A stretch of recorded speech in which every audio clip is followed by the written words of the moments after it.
اہل بیت اطہار علیہ السلام کی عظمت پر درود بھیجیں. محمد و آل محمد. اللہم صلی علی محمد و آل محمد وعجل فرجہم. تمام مرحومین کی ارواح کی بلندی کے لیے، بالاخص مرحوم مورد نظر درجات کی بلندی کے لیے، اہل بیت اطہار علیہ السلام کی شفاعت کے حصول کے لیے ایک سورہ فاتحہ 3 مرتبہ سورہ اخلاص تلاوت فرمائیے. بسم اللہ الرحمن الرحیم. الحمدللہ رب العالمین الرحمن الرحیم مالک یوم الدین ایاک نعبد و ایاک نستعین اهدنا الصراط المستقیم صراط الذین انعمت علیہم غیر المغضوب علیہم ولا الضالین. بسم اللہ الرحمن الرحیم. قل هو اللہ احد اللہ الصمد لم یلد ولم یولد ولم یکن له کفوا احد. بسم اللہ الرحمن الرحیم. قل هو اللہ احد اللہ الصمد لم یلد ولم یولد ولم یکن له کفوا احد. بسم اللہ الرحمن الرحیم. قل هو اللہ احد اللہ الصمد لم یلد ولم یولد ولم یکن له کفوا احد. اللہم صلی علی محمد و آل محمد. مرحوم کی درجات کی بلندی کے لیے، تمام اعمال حسنہ کی قبولیت کے لیے، گناہوں کی مغفرت، انشاءاللہ قبر میں قرآن و اہل بیت اطہار کی نورانیت نصیب ہو. ایک بار پھر درود بھیجے گا. محمد و آل محمد. اللہم صلی علی محمد و آل محمد وعجل فرجہم.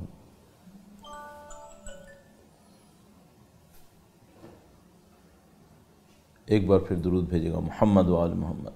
اللہم صلی علی محمد و آل محمد وعجل فرجہم. اعوذ باللہ من الشیطان الرجیم. بسم اللہ الرحمن الرحیم. الحمد للہ رب العالمین والصلاة والسلام علی سید الانبیاء والمرسلین حبیب الہ العالمین ابی القاسم محمد. اللہم صلی علی محمد و آل محمد وعجل فرجہم وعلی آلہ الطیبین الطاہرین سیما بقیت اللہ فی الأراضین. قال اللہ تعالی فی کتابہ الکریم. بسم اللہ الرحمن الرحیم. ام حسبت ان اصحاب الکہف والرقیم كانوا من آیاتنا عجبا. درود بھیجے گا محمد و آل محمد پر. اللہم صلی علی محمد و آل محمد وعجل فرجہم. پروردگار عالم کا انتہائی احسان ہے، خدا متعال کا انتہائی شکر ہے، اس نے ہمیں دین کی ہدایت، قرآن اور اہل بیت اطہار علیہ السلام کی بصیرت نصیب فرمائی. جب بھی ہم کسی ایثار ثواب کی مجلس میں موجود ہوں تو بہت ضروری ہے کہ اس آگہی اور شعور کے ساتھ ہوں کہ یہ عمل کیوں انجام پا رہا ہے. معاشرے میں ایک ٹینڈنسی ہوتی ہے کہ جس میں جب کوئی کام بار بار انجام پاتا ہے تو وہ اپنی منطق کے بغیر ہونے لگتا ہے، شعور کے بغیر ہونے لگتا ہے، اور اس صورت میں پھر وہ ایک ظاہری رسم میں تبدیل ہونے لگتا ہے. بہت ضروری ہے اور دین اس کو بہت پسند کرتا ہے کہ کوئی بھی کام بغیر شعور کے انجام نہ پائے۔ آپ دین کے اندر خاص کر کسی بھی کام کو بغیر شعور کے انجام دیں، نعوذ باللہ تعالی، وہ عمل اپنی حیثیت کھو بیٹھتا ہے۔ یہ جو ایثار ثواب کی مجلس ہوتی ہے، یہ ایک کوشش ہے کہ ہم یہاں پر کوئی ایسا کام کریں جس سے ثواب بنے، اور وہ ثواب مرحوم یا مرحومہ مورد نظر کے لیے ارسال کر دیا جائے، خدا کی طرف سے ان کو بھیج دیا جائے۔ اور اس کی نوعیت کیا ہوتی ہے، مرحوم یا مرحومہ کو وہاں کیا ملتا ہے، ظاہر ہے کہ یہ اس پہ ڈیپینڈ کرے گا کہ مرحوم یا مرحومہ کی وہاں کی زندگی میں ضرورت کیا تھی۔ جس طرح یہاں انسان مختلف ضرورتوں کے اندر ہوتے ہیں، یوں احساس ہوتا ہے کہ جو برزخ کی زندگی گزار رہے ہوتے ہیں وہ بھی ایک جیسے نہیں ہوتے، کچھ پہلے ہی تمام ضرورتوں کو اپنی زندگی میں برطرف کر چکے ہوتے ہیں، ان کی ضرورتیں کچھ اور قسم کی ہوتی ہیں۔ کچھ وہ ہوتے ہیں کہ جو نعوذ باللہ تعالیٰ کسی بھی وجہ سے کسی سختی میں ہوتے ہیں، کسی مشکل میں ہوتے ہیں، اور اس موقع پر ایصال ثواب شاید اس مشکل سے ان کو نجات دلا دے، اس سختی سے نجات دلا دے۔ تو اس کے اثرات مختلف ہوں گے مرحوم یا مرحومہ کے مقام کو دیکھتے ہوئے، یوں سمجھ میں آتا ہے ہمیں۔ لیکن ظاہر ہے کہ بہت ضروری ہوگا کہ ہم اس کام کو اتنا سبسٹینشلی طاقتور انجام دیں کہ یہاں کوئی ایسی چیز ہو جو وہاں جا سکے۔ آپ جانتے ہیں کہ انما الاعمال بالنیات، اگر کوئی انسان ایک نماز پڑھتا ہے، 2 رکعت نماز پڑھتا ہے، بالکل ایک جیسی ظاہری 2 رکعت پڑھی جانے والی نماز زمین و آسمان کا معنوی فرق دلا سکتی ہیں، توجہ کی وجہ سے، نیت کی وجہ سے۔ تو آپ جہاں کہیں بھی موجود ہیں، مرحوم کی روح کے ایثار ثواب کے لیے جو بھی کوشش آپ انجام دے رہے ہیں، یہ سوچ کر مت انجام دیجیے گا کہ آپ بے توجہی میں بھی کر لیں گے تب بھی کچھ ہو جائے گا۔ نہیں، ایسا نہیں ہوگا۔ آپ کو توجہ دینی ہوگی، آپ کو اس کے اوپر جد و جہد کرنی ہوگی، اور ہم بھی کوشش کریں گے، ایثار ثواب کی مجلس میں ہمیشہ کوشش کرتے ہیں کہ کسی ایسی کی منفعت، کسی ایسی وجود کے فائدے کی بات ہے جو اس مجبوری میں ہے کہ اب اپنے فائدے کے لیے کچھ نہیں کر سکتا۔ یہ بڑی بے بسی کا وقت ہوتا ہے ایک اعتبار سے۔ انشاءاللہ ہمارے تمام مرحومین ایسی کسی مشکل میں مبتلا نہیں ہوں گے، ان کے پاس ذخائر ہوں گے نعمتوں کے، خدا کے لطف و کرم سے ان کے پاس کوئی کمی نہیں ہوگی انشاءاللہ تعالی۔ لیکن اگر تصور میں لے کر آئیں کہ آپ کسی کے لیے کچھ کرنا چاہ رہے ہیں جو ایک مشکل اور ایک بے بسی میں ہے، وہ خود اپنے لیے کچھ نہیں کر سکتا، اور وہ ڈیپینڈنٹ ہے، آپ کی طرف منتظر ہے کہ آپ کچھ کریں تاکہ اس کو ثواب ملے۔ اللہ اکبر۔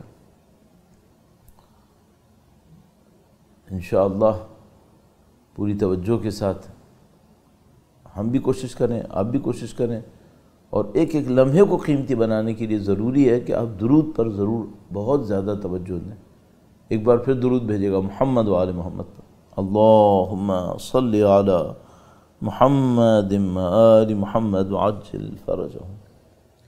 درود میں اتنی نورانیت ہے کہ اگر پورے خلوص کے ساتھ، پوری توجہ کے ساتھ کوئی شخص درود بھیجتا رہے مرحوم یا مرحومہ کے لیے، تو یوں سمجھ میں آتا ہے کہ وہاں پر بہت بنیادی تبدیلیاں حاصل ہو سکتی ہیں۔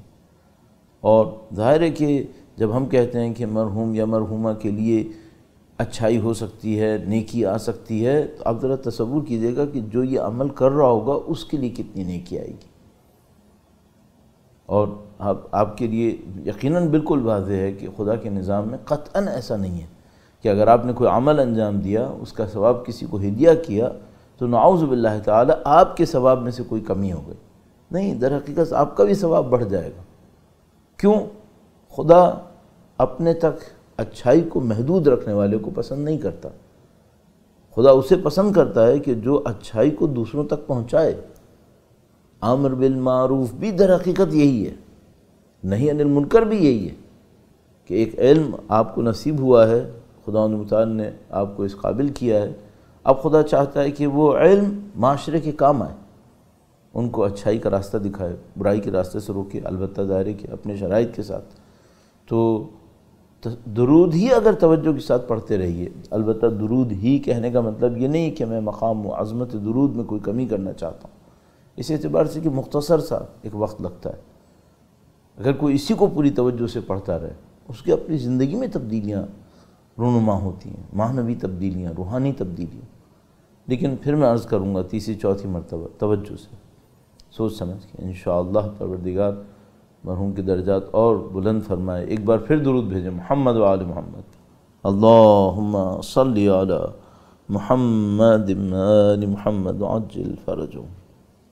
اور ایک جملہ بس فاتحہ کے سلسلے میں بھی عرض کرتا چلوں، سورہ فاتحہ کے سلسلے میں آیت اللہ العظمیٰ مرحوم بہجت ایک جگہ پہ ارشاد فرماتے ہیں کہ، اور ظاہر ہے کہ یہ روایت سے اخذ ہوا ہے، کہ انہوں نے فرمایا کہ سورہ فاتحہ کی عظمت اتنی ہے کہ اس میں اسم اعظم ہے۔ اگر کوئی سورہ فاتحہ کو اس شعور کے ساتھ بھیجے، پڑھے، اس کا ثواب بھیجے، گویا اس نے اسم اعظم کا ثواب مرحوم کے لیے ارسال کر دیا۔ البتہ ظاہر ہے کہ سورہ فاتحہ میں اسم اعظم ہونا، اس کی معرفت سب کی برابر نہیں ہوگی۔ مرحوم آیت اللہ نے اگر یہ بات کہی تو انہوں نے ایک معرفت کی سطح پہ جا کے کہی ہوگی، میرے پاس وہ معرفت نہیں ہوگی، لیکن کم از کم ان کے کہے ہوئے پر اتنا اطمینان تو آتا ہے کہ کچھ ہوگا تو انہوں نے کہا ہے۔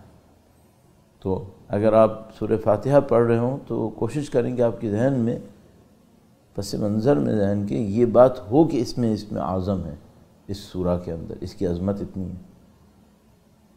اور ایک جملہ اور بھی ایڈ کرتا چلوں، وہ یہ کہ فاتحہ پڑھیں یہ سوچ کر کہ اس میں اسم اعظم ہے۔ 3 مرتبہ سورہ توحید گویا نورانیت کا کوئی حلقہ ایجاد کرتا ہے، 3 مرتبہ سورہ توحید پڑھنا۔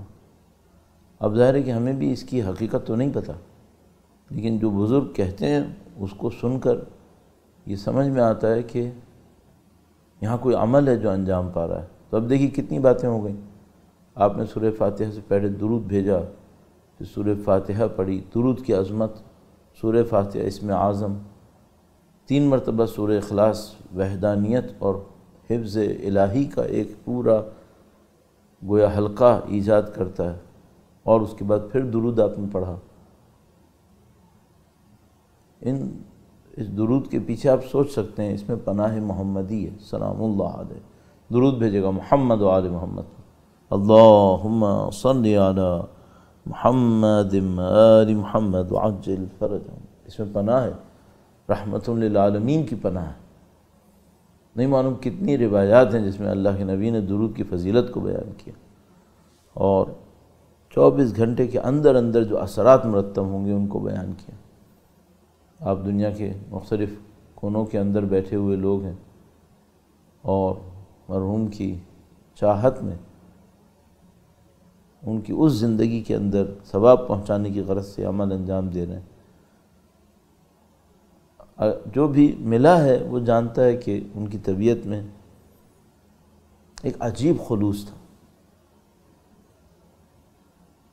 کام میں خلوص، دیانت، اور یوں لگتا ہے جیسے کہ ایک اورینٹیشن لائف کے اندر، یہ بہت بڑی بات ہے، انسان اپنی زندگی کو اصولوں کے ساتھ گزار سکے، یہ بہت بڑی بات ہے۔ اہل بیت اطہار علیہ السلام نے با اصول شخصیت کو پسند کیا، حتیٰ جاہلیت کے زمانے میں۔ اگر جاہلیت کے زمانے میں بھی کسی انسان کے اندر اللہ کی بندگی پر نہ بھی ہو، نعوذ باللہ تعالی، انسانیت کی بنیاد پر بھی کوئی اصول ہو، اللہ کے نبی نے اس کی توصیف کی، تعریف کی، پسند کیا اسے۔ حاتم طائی بہترین مثال ہے، بلا شک و شبہ حاتم طائی عہد نبوی کے نہیں ہیں، دور جاہلیت کے ہیں، لیکن اللہ کے نبی نے ان کی صاحبزادی کو آزاد کرنے کا حکم دیا اس بنیاد پر کہ باپ سخی تھا، یہ بڑی بات ہے۔ حتیٰ دور جاہلیت میں سخاوت کا احترام کیا، اللہ کے نبی نیک اوصاف کا احترام کرتے تھے، اور اللہ کے نبی اپنی امت کو بھی اسی حالت میں دیکھنا چاہتے ہیں۔ وہ چاہتے ہیں کہ ان کی امت کے افراد نیک اوصاف پر زندگی گزاریں۔ چھوٹی چھوٹی صفتیں، بہت سادہ سی بات ہے۔ دیکھیے، ہر آدمی تو آیت اللہ نہیں بنے گا، ہر آدمی تو عارف، عالم، فاضل نہیں بنے گا، لیکن ہر آدمی با اصول، با کردار تو بن سکتا ہے۔ با کردار بنیے۔ با کردار ہونے کا مطلب کیا ہے؟ کچھ نیکیاں آپ کے اور ہمارے اندر ایسی ہوں جو ہماری کردار کا سب سے زیادہ واضح حصہ ہوں، اچھی چیزیں۔ معذرت کے ساتھ یہ جملہ عرض کرنا پڑتا ہے کہ بہت سارے لوگوں کی شخصیت میں جو واضح ترین صفت ہے وہ اچھی نہیں ہے۔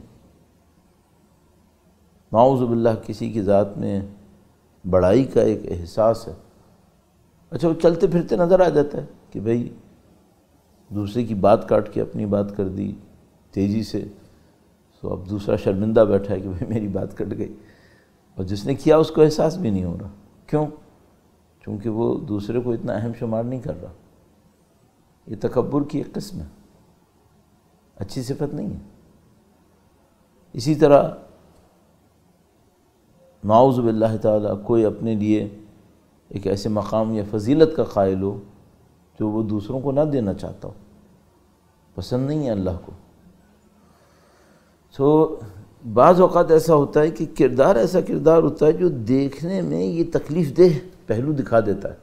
اللہ کے نبی ہم سے کیا چاہتے ہیں؟ اللہ کے نبی چاہتے ہیں ہماری پہلی صفت جو لوگوں کے سامنے آئے اور انشاءاللہ وہی رہے، وہ اچھی صفت ہو۔ اب ایک دو اچھی صفتیں عرض کروں گا آپ کی خدمت میں، اور پھر ایک حدیث بھی عرض کروں گا انشاءاللہ۔ درود بھیجے گا محمد و آل محمد پر، اللہم صلی علی محمد و آل محمد وعجل فرجہم۔ مثلا ایک اچھی صفت عفو درگزر۔ مشکل کام ہے، واقعاً مشکل کام ہے، لیکن اللہ کے نبی نے پسند کیا، اللہ نے پسند کیا انسانوں کے اندر عفو درگزر ہو، کہ اگر کسی کی خامی کو دیکھ لیں تو یہ نہ سوچیں کہ یہ خامی اب اس کو ہمیشہ کے لیے ہماری نظروں میں گرا دے، نہیں، درگزر کر۔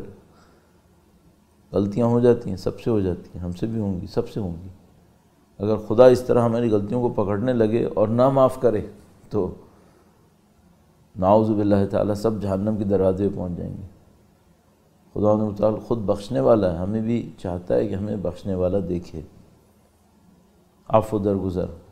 بہت بڑی ایک صفت ستاریت ہے، چھپا دینا۔ ہاں کچھ مورد ایسے ہیں جہاں پر شریعت کا حکم ہے کہ آپ برائی کو بیان کر دیں، مثلا جیسے کہ روایات بیان کرتی ہیں کہ کسی نے مثلا کسی خاندان کے ساتھ رشتہ بنانا ہے، اپنی بچی دینی ہے، ان کی بچی لینی ہے، وہ آپ سے آ کر پوچھے کہ آپ کو کیا پتہ ہے، تو آپ ایک طریقے سے سنبھال کے ہاتھ اتنا ہی کہ جتنا آپ نے دیکھا ہو بلکہ اس سے ذرا سا کم، چونکہ غلطی کا امکان ہوتا ہے، وہ آپ بتا سکتے ہیں۔ باقی مورد میں زیادہ تر موارد ایسے ہیں جس میں ستاریت کی ضرورت ہے، معاملے کو چھپا لیجیے۔ اور 3 صفتیں کہیں ہیں روایت میں سب سے سخت ہیں۔ اب ظاہر ہے کہ ہمارے پاس دین کے اندر یہ حقیقت موجود ہے کہ جس عمل کی سختی ہوتی ہے اس عمل کا ثواب بہت ہوتا ہے۔ تو اس کا مطلب یہ ہے کہ کسی انسان کے اندر یہ 3 صفتیں ہوں تو اس کا ثواب بھی بہت ہوگا، اس کا مقام بھی بہت ہوگا۔ روایت آپ کی خدمت میں عرض کرتا ہوں، درود بھیجے گا محمد و آل محمد پر، اللہم صلی علی محمد و آل محمد وعجل فرجہم۔ سب سے پہلا پوائنٹ کا انسان اپنے آپ سے انصاف کرے۔ اشد الاعمال، سب سے سخت اعمال 3 ہیں۔ پہلا کیا ہے؟ انصاف کرے انسان اپنے نفس سے۔ بھئی اس میں کیا مشکل ہے؟ کون انسان اپنے اوپر ظلم کرے گا؟ دوسروں پہ تو ظلم کر دیتا ہے انسان، اپنے اوپر کیوں ظلم کرے گا؟ ہاں پھر بھی کرتا ہے۔ کیا مطلب؟ اللہ نے صلاحیتوں سے نوازا تھا، انہیں بروئے کار نہیں لایا۔ ظلم کر دیا۔ خدا متعال نے آخرت کو آباد کرنے کے لیے بھیجا تھا، اس نے صرف دنیا آباد کر لی۔ آخرت کی آبادی کے موقع ملے بھی تو چھوڑ بیٹھے۔ اب یہ انصاف کیا؟ نہیں، ظلم کیا، ظلم کیا۔ فرمایا سب سے سخت اعمال 3 ہیں۔ پہلا عمل انصاف کرے اپنے نفس کے ساتھ، اور یہ جو انصاف کرے اپنے نفس کے ساتھ ظاہر ہے کہ بہت وسیع ہے، بہت وسیع۔ علم حاصل کر سکتا تھا، نہیں حاصل کیا۔ بندوں کی خدمت کر سکتا تھا، نہیں کی۔ کر لیتا تو بہتر تھا، اپنے نفس کے اندر جو صلاحیتیں تھیں انہیں بروئے کار لے آتا، نہیں کیا۔ نہیں کیا تو کیا کیا؟ اب قیامت کے دن برزخ کی زندگی میں اس کے نتائج جھیلنے پڑیں گے۔ تو اس نے اپنے اوپر ظلم کر لیا۔ فرمایا یہ سب سے سخت ہے۔ اچھا یہ سخت کیوں ہے؟ دوسرے غلطی کرتے ہیں، ہمیں نظر آ جاتے ہیں، اپنی غلطی ہم قبول نہیں کرتے۔ اپنے جگر پہ کون چھری چلائے کہ بھئی ہمارا ایک دل چاہ رہا ہے، ہم مثال کے طور پر ایک اچھائی کو دیکھ رہے ہیں کہ ہم کر سکتے ہیں، لیکن ایک سستی ہے جو چھا گئی ہے، دنیا پرستی ہے جو چھا گئی ہے، تو اب اس دنیا پرستی سے لڑیں، اپنی سستیوں سے لڑیں اور جا کر اس اچھائی کو انجام دیں۔ اپنے اوپر ایک ضبط کرنا پڑے گا، کنٹرول کرنا پڑے گا، اور بہت مشکل اس وقت ہوتی ہے جب ساری دنیا کچھ اور مانگ رہی ہوتی۔ تو اب آپ اپنے اوپر ضبط کریں، جو دنیا مانگ رہی ہے وہ نہ کریں، اور جو اللہ کا دین کہہ رہا ہے کہ بھئی آپ کے نفس کے اندر یہ طاقت ہے، آپ اسے بروئے کار لائیں۔ اب ذرا تصور کیجئے، مثال کے طور پر خدا نے کسی بندے کو خلق کیا ہے، انسان کو خلق کیا ہے آخرت بنانے کے لیے، جسم کو بھی قربان کر دے جب آخرت کی بات آئے۔ جسم کو نقصان پہنچانا جائز نہیں ہے اسلام کے اندر، لیکن اگر جہاد کا معاملہ آئے تو جسم کو بھی قربان کر دے، اولاد کو بھی قربان کر دے۔ اب ایک انسان بنا سکتا تھا اپنی آخرت، نہیں بنائی، جسم کو بہت اچھا بنا لیا، دنیا بہت اچھی بنا لی۔ خدا متعال فرماتا ہے کتنا برا سودا کیا، کتنا ظلم کر لیا اپنے اوپر۔ کہاں آخرت کہاں دنیا۔ روایت کہتی ہے کہ اگر کوئی صحرا ہو اور اس صحرا میں ایک ریت کا کنکر، ایک ریت کا ذرہ، صحرا کے مقابلے میں کیا ہے اس کی حیثیت، کا آخرت کے مقابلے میں دنیا کی حیثیت یہی ہے۔ تو کوئی ذرے کے لیے اپنی زندگی دے دے اتنے بڑے صحرا کے مقابلے میں، تو یہ انصاف نہیں کیا۔ بس پہلی چیز روایت نے کہا جو سخت کام ہے اپنے نفس کے ساتھ انصاف کرنا، اور اس میں 10 چیزیں میں آپ کی خدمت میں عرض کر سکتا ہوں۔ 24 گھنٹے میں آپ چاہیں تو نماز شب پڑھ لیں، 15-20 منٹ لگیں گے، وہی 15-20 منٹ ریموٹ ہاتھ میں لے لیجئے، موبائل ہاتھ میں لے لیجئے، 20 منٹ دیکھیے کتنی دیر میں گزرتے ہیں۔ ظاہر ہے 20 منٹ تو 20 منٹ میں ہی گزریں گے، لیکن اتنے انہماک سے گزر جائیں گے پتہ بھی نہیں چلے گا۔ اور یہی 20 منٹ اگر نماز شب میں لگا لیتا، اللہ کی بندگی میں لگا لیتا، پتہ نہیں کیا کچھ مل جاتا دنیا اور آخرت میں، دونوں میں، اور یہاں یہ برباد کر لیا ایک ایسے کام میں۔ یہ ہے ہم لوگوں کے ساتھ مشکل۔ سخت ترین کام نفس کے ساتھ انصاف کرنا۔ دوسرا سخت کام ذکر اللہ علی کل حال، ہر حال میں خدا کا ذکر کرنا۔ کیا مطلب؟ بھائی ذکر ظاہری طور پہ تو یہ سبحان اللہ کہیے، الحمدللہ کہیے، اللہ اکبر کہیے، تسبیح، تحمید، تکبیر، لیکن اصل میں ذکر جو سمجھ میں آتا ہے یہ تو الفاظ کا ذکر ہوا۔ اصل ذکر کیا ہے؟ اس کو یاد رکھنا کہ خدا ہے اپنی اوصاف کے ساتھ، خدا ہے اور وہ حاکم ہے، خدا ہے اور وہ خالق ہے، اور وہی خالق ہے۔ خالقیت میں تو کوئی جھگڑا نہیں کرے گا زیادہ تر۔ قرآن کریم بھی فرماتا ہے کہ ان مشرکین مکہ سے پوچھو کہ یہ زمین و آسمان کس نے خلق کیا، تو کہیں گے اللہ نے خلق کیا۔ جھگڑا کہاں پر آتا ہے؟ رزاقیت میں، رزق دینے والا کون ہے؟ لفظ پہ تو بولتے ہیں کہ اللہ ہے، لیکن سوچتے کچھ اور ہے۔ کوئی کسی بزنس کو اپنا رزاق سمجھنے لگتا ہے، کوئی کسی تنخواہ کو سمجھنے لگتا ہے، اور نیچے آ جائیے تو کفار سے وابستگی کو رزاقیت سمجھنے لگیں۔ بہت نیچے جا سکتے ہیں انسان، اور اگر اچھا کرے تو کیا کرے؟ اچھا کرے تو یہ اس کرے کہ اعلیٰ کل حال، ہر حال میں خدا مقدم ہے۔ حقیقت یہ کہ وہی مقدم ہے، اور حقیقت اس سے بھی بڑھ کر یہ کہ خدا کے سوا کچھ ہے ہی نہیں، لیکن ظاہر ہے کہ وہ پھر بات عرفانیات کی طرف جائے گی، وہ ہمارے بس کی نہیں ہے۔ تو ذکر اللہ علی کل حال، اللہ کا ذکر ہر حال میں کرے۔ تو اس کا مطلب صرف یہ نہیں کہ وہ دن رات سبحان اللہ کہتا رہے، بلکہ دن رات خدا کی بندگی میں مشغول رہے، سو بھی رہے تو سوچ کے۔ آئیڈیل باتیں ہیں یہ، لیکن فرمایا یہ سب سے سخت ہے۔ کیوں؟ لوگ اپنی زندگی میں مگن ہو جاتے ہیں۔ بعض اوقات نعوذ باللہ ایسا ہوتا ہے، ہم لوگ جو مجلس پڑھ رہے ہوتے ہیں، میرے جیسا انسان مجلس پڑھتے وقت اتنا منہمک ہو جاتے ہیں مجلس پڑھنے میں، یہ بھی یاد نہیں رہتا خدا کے لیے پڑھ رہے ہیں۔ یہ مشکل ہے۔ بعض اوقات نماز کے اندر ایسا ہوتا ہے، نماز پڑھتے پڑھتے اچانک دماغ کہیں اور چلا جاتا ہے، یاد ہی نہیں رہتا کہ خدا کے لیے کھڑے ہوئے تھے، خدا کے سامنے کھڑے ہوئے تھے۔ اشد الاعمال، شدید عمل ہے۔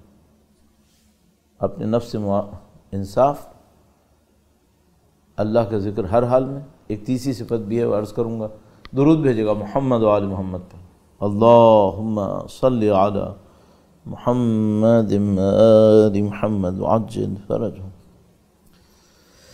یہ جو ہے معرکہ ہے۔ آپ نے یقیناً وہ روایت سنی ہوگی کہ کسی نے امام سے کہا کہ مولا آپ قیام کیوں نہیں کرتے اپنے حق خلافت کے حصول کے لیے، حق حکومت کے حصول کے لیے؟ تو امام نے فرمایا کہ ہمارے چاہنے والے کتنے ہیں؟ اس نے کہا کہ لاکھ ہیں، بلکہ شاید 2 لاکھ ہیں۔ تو امام نے فرمایا کہ کیا ان میں سے کوئی ضرورت کے وقت اپنے بھائی کی جیب میں بغیر اس کو بتائے ہاتھ ڈال کر اپنی ضرورت بھر پیسے نکال سکتا ہے کیا، اور اس کو برا نہ لگے؟ اس نے کہا نہیں، ایسا تو نہیں ہو سکتا، یہ تو نہیں ہوتا۔ تو امام نے فرمایا کہ پھر یہ ہمارے ہدف کے لیے جان نہیں دیں گے۔ جن میں دنیا قربان کرنے کی طاقت نہ ہو، دولت، پیسہ، وہ جان کیوں قربان کریں گے؟ کہاں قربان کریں گے وہ؟ اشد الاعمال میں سے تیسرا یہ ہے کہ اپنے مال میں اپنے مومن بھائیوں کو شریک کر لے۔ اللہ اکبر، تو بہت ہی مشکل ہے۔ کتنا ہی ہم کہیں نا اللہم مالک الملک، جتنا بھی ہم کہتے ہیں اللہم مالک الملک، تو ہی مالک ہے، تو ہی سب کچھ ہے، بات جب پیسے پہ آتی ہے تو کہتے ہیں یہ میرا ہے۔ خوم سے تھے بھی جان نکلتی ہے، میں کیوں دوں؟ نعوذ باللہ تعالی۔ صدقہ دیتے ہوئے جان نکلتی ہے، جس سے آپ کی ابھی کی مشکلات حل ہوں گی، اپنی زندگی میں بھلائی آئے گی، وہ دیتے ہوئے جان نکلتی ہے۔ دے گا بھی تو وہ دے گا جو خود بھی نہیں لینا چاہے گا۔ قرآن کے الفاظ میں، قرآن کریم میں فرمایا یہ صدقہ بھی دیتے ہیں تو ایسی چیز دیتے ہیں کہ جس کو خود بھی اگر کوئی ان کو دے تو نہیں لیں گے۔ تو وہ کسی کو تحفہ دیتے ہیں تو دیکھتے ہیں کہ کوئی سوٹ ایسا ہو جو کسی کے کام نہ آ رہا ہو، وہ دے دیا جائے۔ کوئی ایسا تحفہ جو پڑا ہوا ہو جو کسی کے کام نہ آ رہا ہو، یہ اچھائی نہیں ہے۔ یہ دنیا داری میں آ جائے گا، اللہ کی راہ میں نہیں آئے گا۔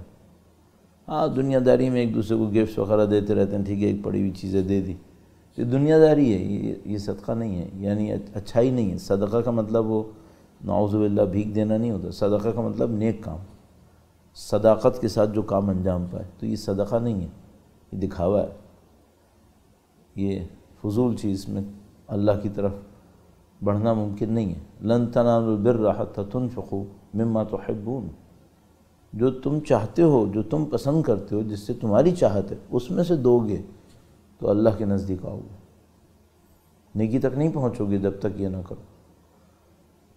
تیسری بات کیا ہوئی؟ اپنے مومن بھائی کے لیے اپنے مال کے دروازے کھولے، بہت مشکل ہے، اسی لیے کہا اشد الاعمال۔ یہ میں خاص کر اس لیے آپ کی خدمت میں عرض کر رہا ہوں، ایسا نہیں کہ میں یہ سارے کام کر رہا ہوں گا، لیکن میں اس لیے عرض کر رہا ہوں کہ مرنے سے پہلے انسان کوشش کرے اپنے آپ کو ان اچھائیوں کی طرف گھسیٹے۔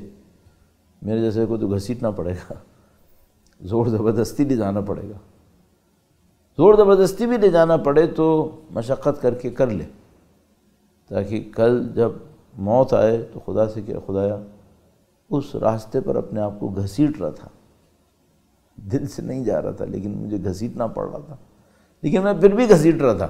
کیوں؟ مجھے پتا تھا یہ راستہ تیرا راستہ، خدا کو پسند آئے گا. پھر عجیب روایت ہے ہمارے پاس کہ اگر ایک آدمی نماز شب پڑھنے کے لیے کھڑا ہو، بہت سخت نیند آ رہی ہو، بہت سخت نیند آ رہی ہو، توجہ بھی نہ دے پائے اور ایسے ہی لڑکتے پھڑکتے نماز شب پڑھ لے، تو خدا فرشتوں کے سامنے مباحثت کرتا ہے، کہتا ہے دیکھو میرے بندے کو، میں نے واجب بھی نہیں کیا تھا، نہ کرتا تو عذاب بھی نہیں تھا، پھر بھی میری محبت میں اپنی نیند سے لڑ رہا ہے، اپنے آرام سے لڑ رہا ہے، سختی ڈال رہا ہے اپنے اوپر. خدا کو پسند ہے. خدا ہم سب کو توفیق نصیب فرمائے کہ مرنے سے پہلے اپنے نفس کو، جو واقعاً آج کل کے زمانے میں عجیب طریقے سے بغاوت کے اوپر اترا ہوا ہے. میں نے عرض کیا برائی کی طرف کتنی لچک، کتنی دلچسپی، اور اچھائی کی طرف جو اتنا ہی ٹائم لے گی اس میں گویا رغبت ہی نہیں ہے.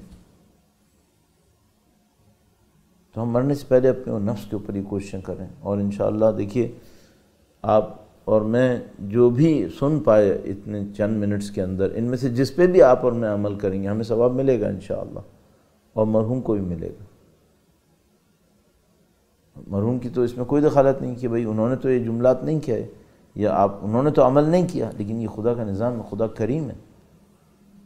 جن لوگوں نے اس مجلس کے لیے سوچا ان کو بھی ثواب ملے گا.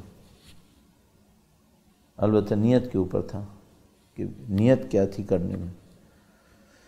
تو یہ خدا کا نظام ہے. خدا انشاءاللہ مرحوم کی درجات بہت بلند فرمائے، ان کے خلوص کے صدقے میں ان کی آخرت کی، برزخ کی تمام منزلوں کو ان کے لیے بہت آسان کرے. ظاہر ہے کہ ان کی اولاد ان کے لیے تمام نیک اعمال انجام دے رہے ہوں گے. خدا سے دعا کرتے ہیں خدا ان تمام نیک اعمال کو اپنی بارگاہ میں قبول فرما. لطف خدا ہے، الحمدللہ رب العالمین. اور ہم نے کوشش کی کہ کچھ نیک اعمال بنے. نیک اعمال میں انتہائی پاکیزہ، انتہائی بابرکت، انتہائی مؤثر نیک عمل دلوں میں اہل بیت کی محبت ہونا ہے. دلوں میں اہل بیت کی محبت کا ہونا. جی دلوں میں ہونا کافی نہیں ہے، اظہار بھی ہو. ان کی خوشی میں خوش ہو جائیں، ان کے غم میں غمگین ہو جائیں. خدا پسند کرتا ہے. آپ نے دیکھا خدا تو دل کے احوال کو جانتا ہے، لیکن کہتا ہے ہاتھ اٹھاؤ دعا مانگو. دعا مانگنا، خدا محتاج تھوڑی ہے کہ میرے الفاظ کو سنیں. اسے پسند ہے، یہ اظہار محبت اسے پسند ہے، اظہار عاجزی اسے پسند ہے. سید الشہداء سے کوئی اظہار محبت کرے اللہ کو پسند. سید الشہداء کی غم میں دل میں غم احساس کرے، اللہ کو پسند. ہم لوگ جس موقع پر سید الشہداء کے غم کو اپنے دل میں احساس کرنے کی کوشش کرتے ہیں، ظاہر ہے ہم وہ غم تو نہیں لا سکتے اپنے دل کے اندر، ہمارے دل پھٹ جائیں گے. جو غم کی شدت سلام اللہ علیہ بی بی زینب سلام اللہ علیہ کے قلب مخزون کے اوپر تھی، اور قلب محزون کے اوپر تھی. مخزون یعنی خزائن الہی. اللہ اکبر. عالمۃ غیر معلمہ. اللہ اکبر. ان کے قلب مقدس پہ جو غم تھا، کیا کوئی 10% بھی 5% بھی سہ سکے گا؟ نہیں معلوم. سید الشہداء نے شب عاشور وہ دعا نہ دی ہوتی تو شاید بی بی نہ سہ پاتی. شب عاشور غش کھا گئی تھیں ایک موقع کے اوپر، شدت غم سے، شدت اضطراب سے. پھر گویا سید الشہداء نے کوئی دعا دی، اللہ اکبر. اس دعا نے معجزہ کر دیا. اس دعا نے گویا اس جو تربیتی عمل تھا جس سے بی بی بچپن سے گزر رہی تھیں اپنی والدہ محترمہ کے سائے میں، اپنے والد ماجد کے سائے میں، گویا سید الشہداء کی وہ دعا تکملہ تربیت تھی، اس تربیت کو انہوں نے کمال پہ پہنچا دیا اور بیوی کے قلب مقدس کو اتنا مضبوط کیا۔ اللہ اکبر۔ پھر خود سید الشہداء کا پامال ہوا ہوا لاشا بھی بیوی نے دیکھ لیا، ذبح ہوتی ہوئی گردن بھی دیکھ لی، اور سب کو تسلیاں دیتی رہی۔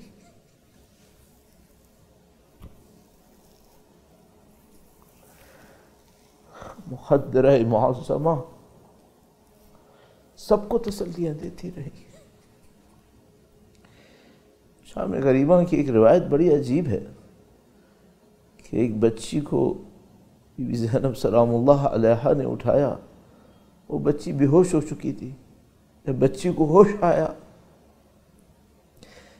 بنی ہاشم کی بچی تھی، غیرت مند تھی، اس بچی نے کہا کہ پھوپھی اماں کیا کوئی چادر مل سکتی؟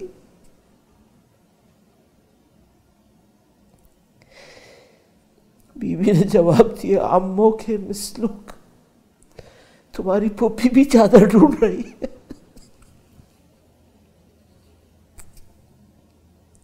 امو کے مثلک، وہ معظمہ مخدرہ اس عالم میں دین کی حفاظت کے لیے خطبہ ارشاد فرماتی رہیں، بچوں کو سنبھالتی رہیں، امام سجاد کے لیے محافظت کا فریضہ انجام دیتی رہیں، کس مقام شامخ پر تھیں، کس عظمت کی اس مینار پر تھیں، اور یہاں تک کہ عبید اللہ اور یزید جیسے فاسقوں فاجروں کے درباروں میں کھڑے ہو کر کبھی یتیمہ حسین کا دفاع کیا، کبھی مظلوم امام کا دفاع کیا۔ اللہ اکبر۔ اور پھر جب بی بی گھر پہنچی ہوں گی 40 کے بعد، تو پھر اون محمد پر روئی ہوں گی۔ سلام اللہ علیک یا بنت علی و فاطمہ، الا لعنت اللہ علی القوم الظالمین، وَسَيَعْلَمُ الَّذِينَ ظَلَمُوا أَيَّا مُنْقَلَبٍ يَنْقَلِبُونَ۔ پروردگار اس خلیل کو اپنی بارگاہ میں قبول فرما۔ رب کریم ان آنسوؤں کے صدقے میں ہماری اور مرحوم کے تمام گناہان صغیرہ و کبیرہ کی مغفرت فرما۔ اہل بیت اطہار علیہ السلام کی خاص شفاعتیں ہمیں، انہیں، ہمارے باقی تمام مرحومین کو نصیب فرما۔ اے پاک پروردگار، حب محمد و آل محمد نسلاً بعد نسل قیامت تک ہماری نسلوں میں جاری و ساری فرما۔ پرچم اعزا کو سنبھالنے، اس میں شرکت کرنے، اس کی سربلندی میں شریک ہونے میں ہم سب کو سعادت نصیب فرما۔ رب کریم وقت کے امام کی صدقے میں ہمارے بیماروں کو شفا نصیب فرما، جو بے گناہ قید و بند میں آزادی و رہائی نصیب فرما۔ رب کریم خدایا بی بی زینب کبریٰ سلام اللہ علیہا کے مصائب کے صدقے میں، سید الشہداء اور اولاد سید الشہداء کی قربانیوں اور اصحاب کی قربانیوں کے صدقے میں، سید السردار مولا اور آقا امام آخر الزماں کی ظہور میں تعجیل فرما۔ ہمیں، ہماری اولاد کو، نسلوں کو ان کی نصرت کی سعادت نصیب فرما، اس راہ میں شہادت نصیب فرما۔ ربنا تقبل منا انک انت السمیع العلیم وتب علینا انک انت التواب الرحیم بجاہ نبیک وعترته الطاہرین۔ رحم اللہ من قرأ الفاتحہ۔ اللہم صل علی محمد آل محمد، اللہم صل علی محمد آل محمد، اللہم صل علی محمد آل محمد۔ بسم اللہ الرحمن الرحیم، الحمد للہ رب العالمین، الرحمن الرحیم، مالک یوم الدین، ایاک نعبد و ایاک نستعین، اہدنا الصراط المستقیم، الصراط الذین انعمت علیہم غیر المغضوب علیہم ولا الضالین۔